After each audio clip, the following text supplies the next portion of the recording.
Regardez Vox Books avec Aphrodite, africaine d'édition.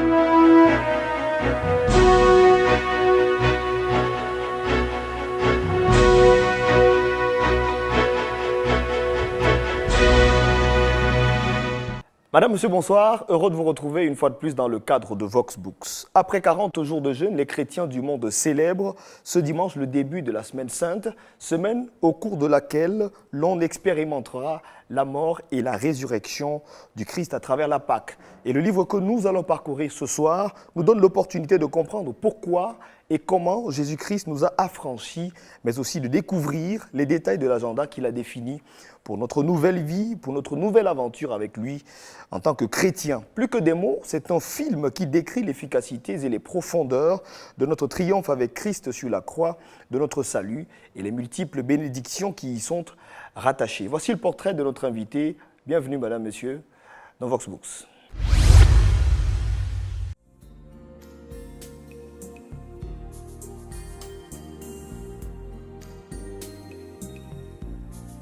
Originaire de Batié dans la région de l'Ouest Cameroun, François Tidjé est né en 1979 à Baham, président fondateur de l'association Pradi Professionnels avec Différence, qui vise à susciter des leaders d'intégrité pour influencer tous les domaines dans une nation. C'est en effet au lycée classique et moderne de Bolova qu'il effectue ses classes secondaires jusqu'à l'obtention de son baccalauréat scientifique en 1998.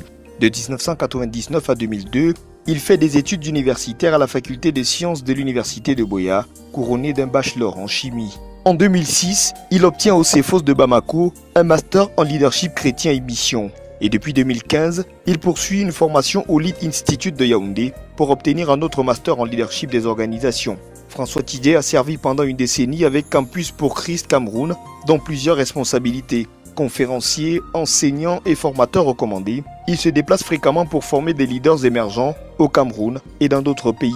Sa vision souligne l'urgence pour l'Église de passer du paradigme de faire des disciples à celui de former des leaders christocentriques capables d'investir leur double onction de roi-prêtre dans la transformation des vies des communautés par l'évangile de Christ. Auteur de Lève-toi et vis, de la création à la nouvelle création en Christ, un ouvrage publié aux éditions Librinova, il est également pionnier d'un ministère en pleine croissance nommé Livingstone Ministries.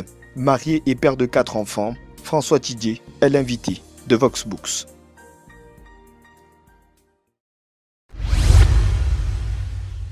François Tidjé, bonsoir et merci d'avoir accepté notre invitation. Bonsoir Steve et bonsoir à tous les téléspectateurs de Vox Books. On ne va pas aller chercher pourquoi vous avez écrit ce livre. Si on essaie de nous poser la question d'ailleurs, ce serait en vain. Moi, je voudrais plutôt savoir pourquoi le titre « Lève-toi et vis ». Alors le titre « Lève-toi et vis », je dirais déjà que quand j'écrivais le livre, je n'avais pas de titre dès le départ. J'avais surtout quelque chose que je voulais transmettre, quelque chose que je voulais expliquer. Mais à la fin du livre, j'aurais pu mettre tout autre titre. Ouais. Mais en reparcourant moi-même ce qui a été expliqué, ce qui a été dit, Lève-toi et vis semblait le mieux traduire ce que j'avais expliqué, ce que je voulais transmettre. Je pense que le chrétien doit comprendre le vrai sens de la Pâque et s'élever pour vivre la nouvelle vie que la résurrection au travers de la Pâque lui a donnée. Donc, un livre qui tombe justement à point nommé puisque nous entrons effectivement dans cette semaine que nous appelons la Semaine Sainte qui nous permettra de découvrir la Pâque, la résurrection, d'abord la mort et ensuite la résurrection de Christ. Tout à fait.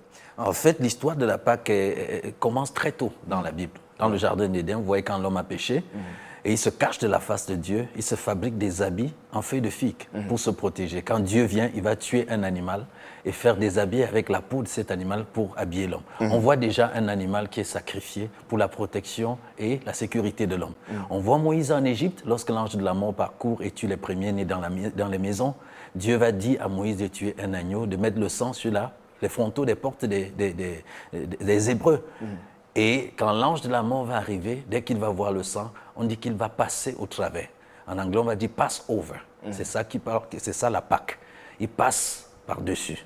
Donc, tout cela sont des images qui présentent comment Jésus viendra par son sang versé, fera que la mort, le péché, la condamnation passe par-dessus le chrétien et garantit la sécurité, le salut éternel pour tous ceux qui croient en lui. Quel est le message qui se dégage dans cet ouvrage? Je veux dire, quelle est l'idée générale de l'ouvrage Lève-toi et vis que vous nous présentez aujourd'hui? L'idée générale de ce livre, Lève-toi et vis, c'est aider le chrétien à se rendre compte que Jésus est venu non seulement nous sauver de quelque chose, mais il est venu nous sauver pour quelque chose. Ayant été sauvé du péché, sauvé de la mort, sauvé de l'enfer au travers de la mort de Jésus-Christ, lorsque Jésus-Christ ressuscite, nous sommes ressuscités ensemble avec lui et nous sommes destinés à accomplir des bonnes œuvres que Dieu lui-même a préparées d'avance pour que nous les pratiquions. Quand on commence à lire votre ouvrage à travers le premier chapitre que vous intitulez « La triste réalité », vous faites d'entrée de jeu un constat, celui selon lequel les chrétiens sont aujourd'hui à la base, enfin en général sont à la base des ignorants. Dans quelle mesure est-ce que vous pensez cela? Voilà, déjà le constat, ce n'est pas moi qui le fais, c'est Dieu lui-même qui fait le constat. Dans Osée chapitre 4, verset 6, il dit « Mon peuple », en d'autres termes, les croyants, les chrétiens, « Mon peuple périt faute de connaissance ». Donc par manque de connaissance, le chrétien finit par vivre une réalité qui n'est pas la sienne. Jésus-Christ est mort et il est ressuscité. Par sa résurrection, il nous a donné la vie en abondance. Il nous a donné la vie éternelle. Il nous a communiqué une nouvelle identité, un nouvel héritage, une nouvelle autorité. Il nous a rendus participants de la nature divine. Malheureusement, lorsqu'on regarde dans la société aujourd'hui, le chrétien ne semble pas toujours refléter cette vie en abondance. Il ne semble pas refléter cette nouvelle identité. On a l'impression qu'il est la personne qui hésite le plus dans la société à prendre l'initiative, celui qui a peur, qui voit les démons partout, qui voit des sectes ésotériques, qui voit... Tout semble être un obstacle, pour ne pas dire une excuse, pour ne pas vivre la vie de Dieu. Alors nous croyons que le chrétien est appelé à être à l'avant-garde de la transformation dans une société, dans les communautés, dans les vies. Nous croyons que par la Pâque, Jésus a réglé, a traité avec tous les ennemis du chrétien, avec tous les obstacles dans la vie du chrétien, avec toutes les oppressions, les obstructions et même les possessions du chrétien, et que le chrétien est une nouvelle personne, sans adversité, pas sans adversité, sans obstacle, sans blocage. Il est libre, il est équipé pour être... j'ai envie de dire le leader dans la société, parce que c'est pour ça que Dieu crée l'homme, pour qu'il soit le leader, pour qu'il gouverne la terre. Au chapitre 2 intitulé « À son image et selon sa ressemblance », quelle différence établissez-vous entre les deux concepts, image et ressemblance, qui, d'un point de vue linguistique, peuvent parfois ramener à la même chose? Oui, généralement, notamment des langues dérivées du latin, on peut dire image ou ressemblance. Ça semble ne pas être très compliqué, en fait, ça semble ne pas être différent. Mais dans le livre de la Genèse, chapitre 1 au verset 26, on va retrouver les deux mots dans un même verset. Et je crois que si on retrouve deux mots qui semblent dire la même chose dans une même phrase, ça peut être l'emphase aussi. Ça peut être l'emphase, mais ça peut être surtout aussi attirer l'attention que la nuance, la seule nuance qui existe entre ces deux mots doit être prise en compte dans cette phrase. Et je crois que c'est le cas dans Genèse 1, 26. En hébreu, le mot image, c'est tselem, qui veut dire figure représentative, c'est-à-dire l'apparence physique et le schéma mental. Et toujours en hébreu, le mot ressemblance, c'est démote, qui veut dire la manière de fonctionner, en d'autres termes, la vie, l'esprit. Donc quand Dieu dit faisons l'homme à notre image selon notre ressemblance, il dit faisons l'homme pour qu'il ait notre apparence. Faisons l'homme pour qu'il ait notre schéma mental, mais faisons l'homme aussi pour qu'il vive et opère par la même vie que nous. Et cette vie qui est la vie que Dieu a et qu'il veut donner à l'homme, c'est Jésus, la vie éternelle. Selon 1 Jean chapitre 5, au verset 20, c'est lui qui est le Dieu véritable, c'est lui la vie éternelle. Jésus est la vie éternelle de Dieu qu'il a voulu donner à l'homme. Donc l'homme créé dans le jardin est à l'image de Dieu, mais c'est plus tard, en recevant Jésus-Christ, qu'on reçoit la vie de Dieu et qu'on est à sa ressemblance. À la page 20, vous dites « Les deux mots qui attirent notre attention ici sont image et ressemblance. Ils peuvent sembler vouloir dire la même chose en français, mais en hébreu, la langue originelle dans laquelle a été écrit ce passage, la différence entre ces deux mots regorge des révélations profondes. L'expression « image » est le mot « tselem » qui signifie en hébreu « fantôme », figure représentative, idole. Moi, je me suis arrêté à « fantôme ». Du coup, personnellement, je me suis posé la question de savoir, Dieu nous aurait-il créés pour que nous soyons des fantômes? C'est vrai que lorsqu'on dit fantôme en français, du coup, on voit un revenant, on voit quelqu'un qui est mort. Enfin, moi-même, c'est la première attitude que j'ai eue quand j'ai lu ça. Et j'ai souligné, parce que je me suis dit, mais suis-je un fantôme? finalement. Mais je veux dire, c'est une compréhension beaucoup plus, comment dire ça, usuelle. Le fantôme ne renvoie pas d'abord à quelqu'un qui est mort et qui est ressuscité. Le fantôme renvoie au reflet de quelqu'un. Ouais. Au reflet de quelqu'un. Maintenant, cette personne peut être morte ou vivante, mais c'est un reflet. Donc Dieu veut que l'homme puisse le refléter. Ouais. Et vous voyez d'ailleurs, plus tard on dira que Jacob, dans une nuit, se rencontre avec un ange. On dit l'ange est venu et a lutté avec Jacob. Mais on dit un homme a apparu à Jacob et a lutté avec lui. Jacob a lutté avec cet homme. Plus tard, on dit Jacob lutta avec un ange. Et finalement, on dit Jacob lutta avec Dieu et fut vainqueur. Ouais, Dieu se manifeste à Jacob, mais dans une forme d'homme. On verra Abraham, il est dit 3 hommes sont venus rencontrer Abraham.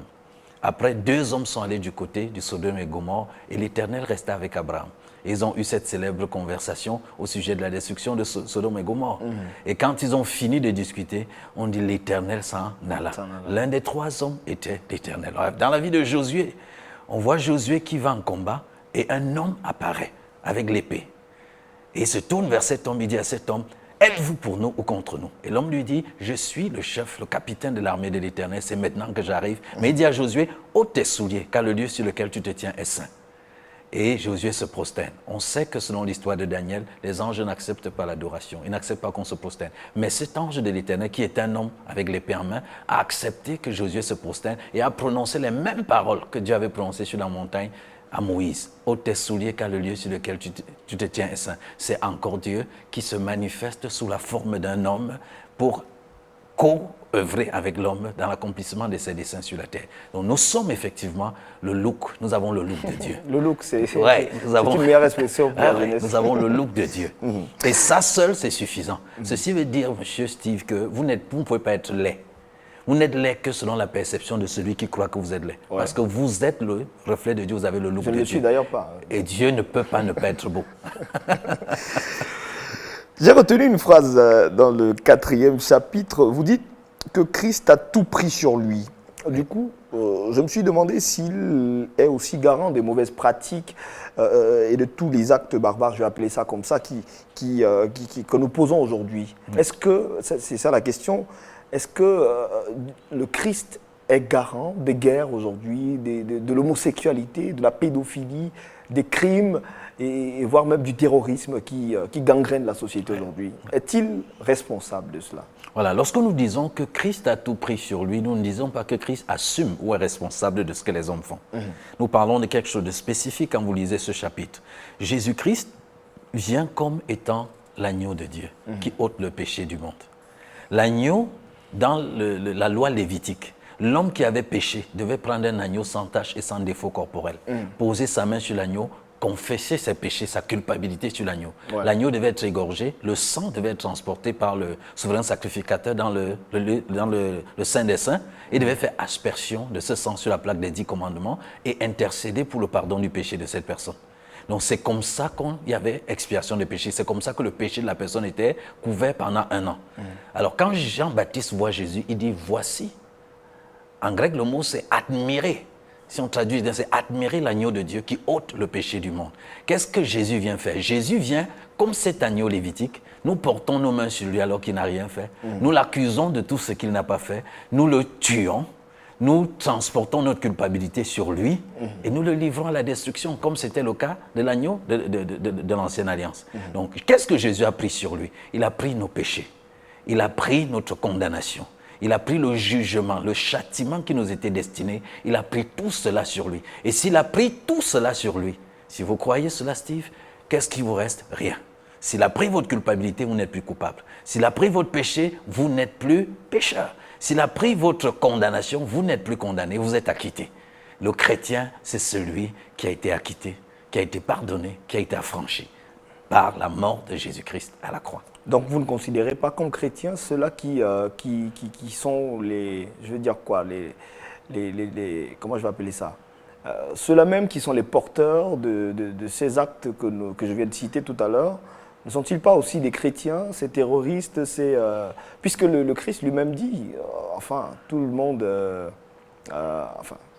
monde est appelé à être son fils ou son enfant.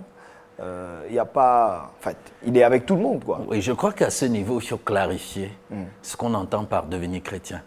Être chrétien, c'est pas je suis né dans une famille chrétienne, alors je suis chrétien. C'est pas je suis dans un pays fortement christianisé, peut-être comme le Cameroun, alors du coup j'ai une idée du christianisme, je suis chrétien. Non, être chrétien, c'est un engagement par la foi. Après avoir écouté l'évangile. J'ai écouté l'évangile, donc j'ai la capacité d'analyser l'évangile que j'ai écouté et d'accepter cet évangile. Quel est cet évangile? C'est que Christ est mort pour tes péchés, il a été enseveli, il est ressuscité. Si j'écoute ce message et si je l'accepte par la foi dans mon cœur et que je le déclare de ma bouche, alors je deviens chrétien. Et la Bible dit que là, je nais de Dieu. Donc il y a une nouvelle naissance qui se produit, je nais désormais de Dieu.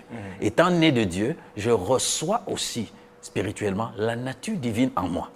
Et cette nature divine en moi ne peut pas produire le terrorisme et toutes sortes de destructions que nous citons. Le drame, c'est qu'aujourd'hui, beaucoup pensent être chrétiens sans l'être. Beaucoup se disent chrétiens alors qu'ils ne le sont pas. Beaucoup se disent en se baptisant, en se confirmant, en prenant les sacrements, alors je suis chrétien. Non, même Judas était avec les disciples, il a été envoyé même pour guérir les malades, mais Judas n'était pas converti. Voilà donc, être chrétien c'est important. Il y a un point de départ pour la vie chrétienne. On doit commencer par là. J'ai écouté le message de l'évangile, que Christ est mort pour mes péchés, il a été enseveli et il est ressuscité. Pour moi, avec moi et en tant que moi. Alors si je reçois cela et je crois en cela, alors je suis chrétien. Et la nature de Dieu devient opérationnelle en moi. Comme je disais tantôt, la vie de Dieu, Christ, qui est la vie de Dieu, commence une nouvelle œuvre à l'intérieur de moi. Je vous propose, François Tidier, de marquer une petite pause, le temps pour nous de découvrir ce reportage qui a été réalisé dans le cadre du clin d'œil de la semaine. Et on se retrouve juste derrière avec vous également à la maison pour la deuxième partie de cette émission. À tout de suite. L'environnement de l'entreprise aujourd'hui est marqué par une concurrence rude et connaît une évolution rapide due au rythme élevé des innovations technologiques, mais aussi à l'accroissement et à la globalisation de la compétition. Dans un contexte pareil, les entreprises pharmaceutiques doivent être capables d'atteindre des niveaux élevés de productivité et surtout de rendement. C'est dans cet ordre d'idées que Astrid Verrouche-Canoal propose son ouvrage intitulé « Les spécificités du marketing pharmaceutique ». Le livre a pour objectif de faire comprendre aux professionnels de santé quels sont les enjeux auxquels font face les laboratoires pharmaceutiques et aussi quelle est la démarche stratégique qui est appliquée pour la commercialisation de ce produit qui est bien spécifique parce qu'il est d'abord toxique.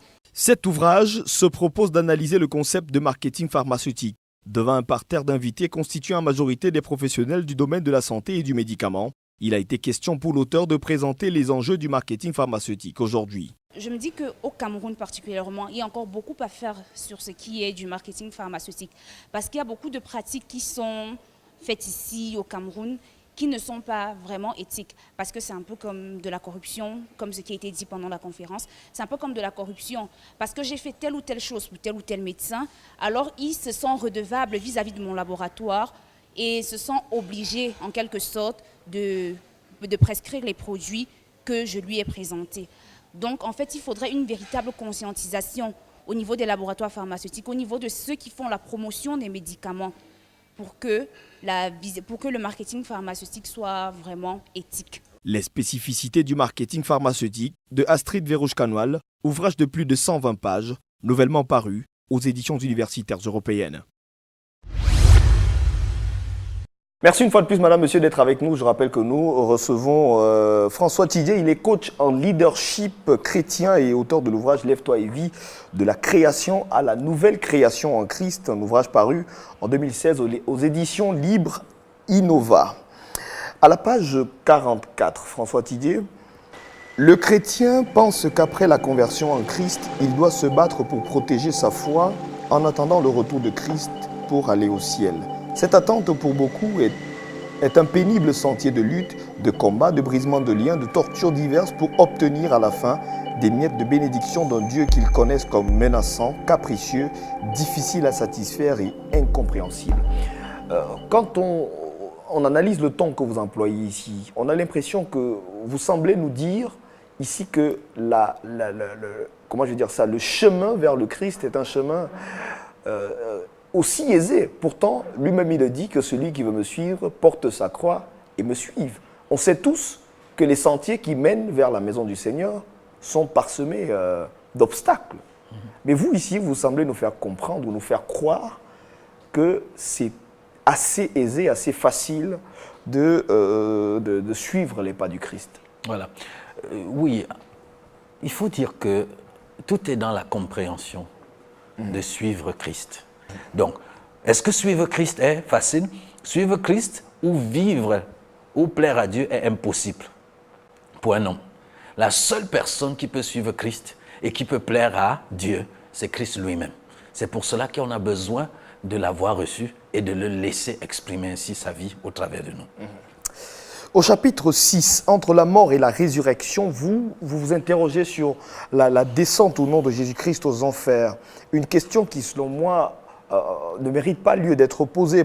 Pourquoi? Parce que quand on regarde la profession de foi ou le credo des apôtres, et il en dit carrément long, le Christ est mort et descendu aux enfers, c'est clair. Mais vous, aujourd'hui, vous semblez encore douter sur cela.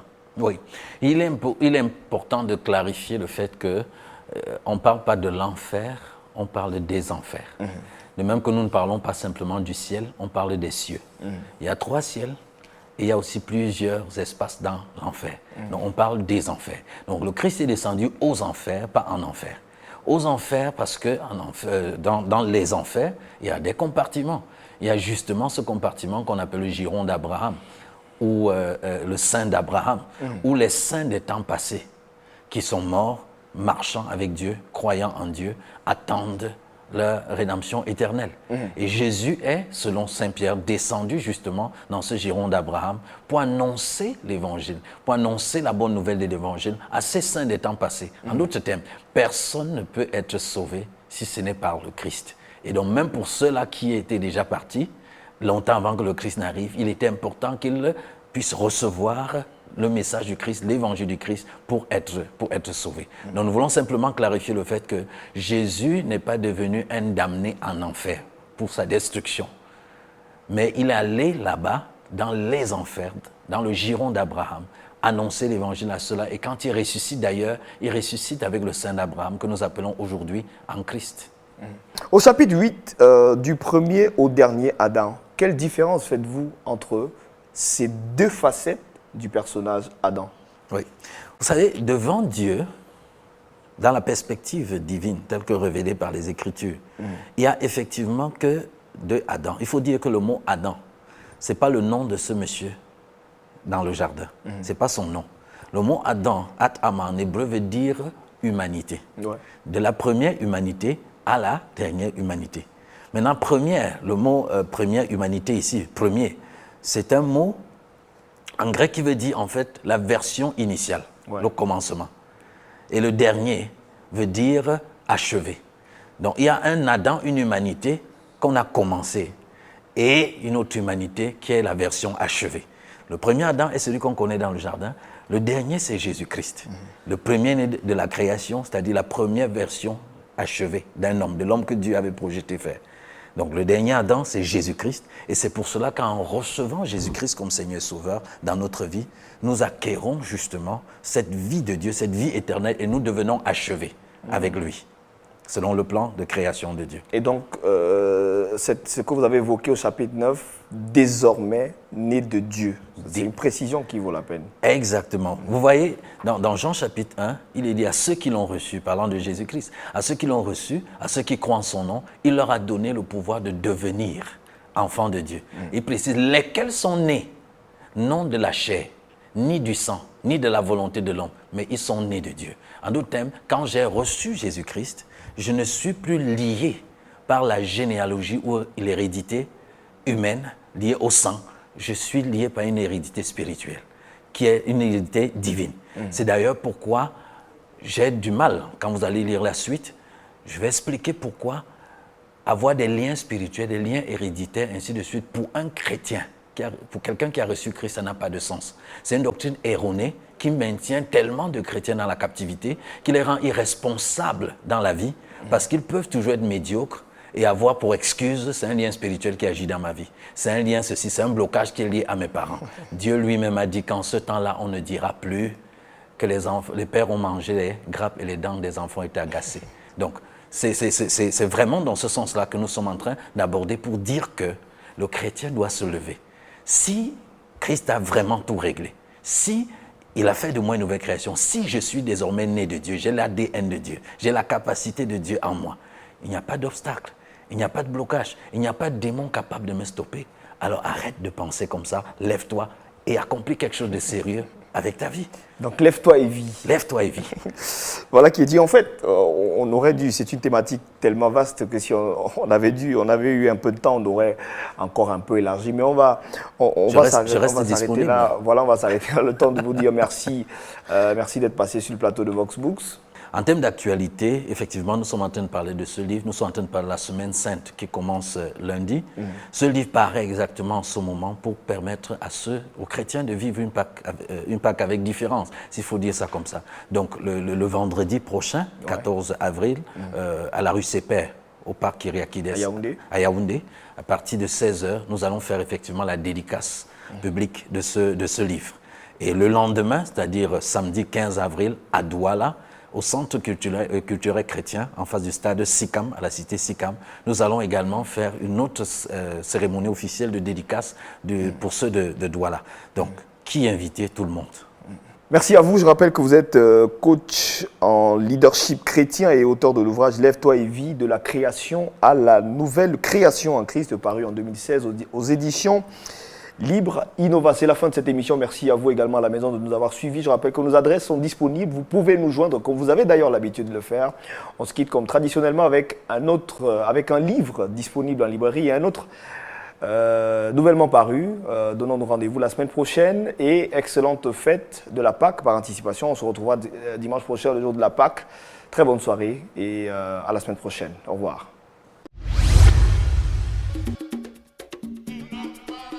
Le piment est un mot banal devenu un concept fort qui sert à désigner les activités autour du manger, du boire et du faire. Il est donc le trait d'union entre ces deux dimensions, le ventre et le bas-ventre. Il devient la monnaie d'échange dans un marché de plus en plus florissant, portant le nouveau visage de la corruption et du divertissement dans notre pays. L'épice indispensable dans nos plats quotidiens, qu'on soit à la maison, à l'école ou à l'église. On l'esquive en public, mais on le courtise dans le secret des couloirs de la nuit, des bureaux, des chambres d'hôtel, des toilettes et des boîtes de nuit. Il se pose donc comme principe nourricier des appétits charnels. La République du piment de Félix Mbetbo, nouvellement paru aux éditions du Muntu. Le développement de l'Afrique d'un point de vue prescriptif et prospectif est passé au crible dans cet ouvrage. Fin stratège des sujets liés aux dynamiques sociales et culturelles impulsant les actions sur le continent, l'auteur indique les niches où les pays africains sont encore compétitifs du fait des atouts naturels dont ils sont dotés. Quelle Afrique à l'horizon 2050? Un espace transformé en îlot de prospérité du Dr Paul Fokam, disponible chez Aphrodite, africaine d'édition. Donnez vie à votre manuscrit chez Aphrodite.